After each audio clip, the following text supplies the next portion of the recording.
Virgo, your week commencing the 28th of April forecast has some fascinating contrasts. On one hand, the new moon energy is urging you to reach out and find greater excitement and adventure in your life. So a lovely opportunity perhaps to book a holiday, go on a vacation.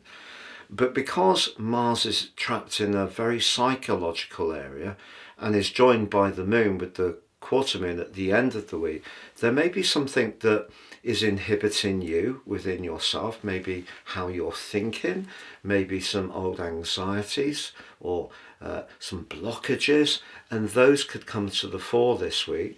But if you're feeling freer, the fact that you're being asked to experiment by that new moon could, especially if you're more entrepreneurial and the arrival of Venus in your 8th house, could see you want to raise the funding to actually go off and do something that really brings your flair and creativity very much to the fore, so you can liberate yourself from the grips of something that's been at the heart of your life. Because for many Virgos, routine does give you a sense of security.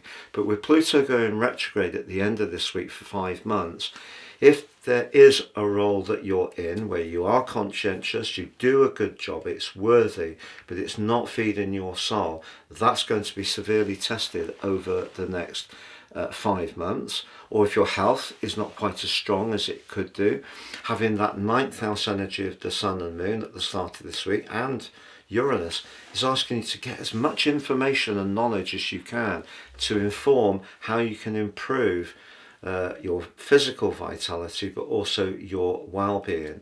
But Venus, of course, has been connecting with Saturn, and for 3 times it's gone into an exact conjunction.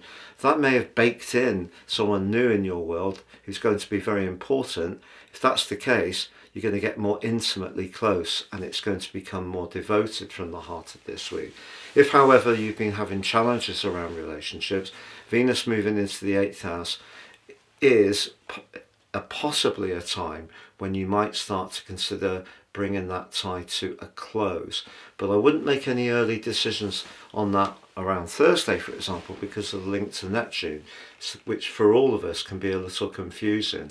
But by the end of this week, the quarter moon does, just like the new moon squaring with Mars and Pluto at the start of the week, does bring up some issues that perhaps are of a more psychological or spiritual or emotional nature that may be in some ways stopping you from really breaking out and having the kind of free and much more independent lifestyle that you might actually crave for. Even if it doesn't mean leaving a relationship, it could mean leaving a job that you've been in for a long time that just really chokes off inspiration. Please check out my new website at patrickarundell.com. There are loads of cosmic goodies there for you to enjoy. You can download your free natal birth chart, sign up for your free daily written horoscope, or your daily moon natal horoscope based on your unique birth data. Love horoscopes are back, and also there's my long-standing amazing three-card tarot. patrickarundell.com. Please see the link below for more.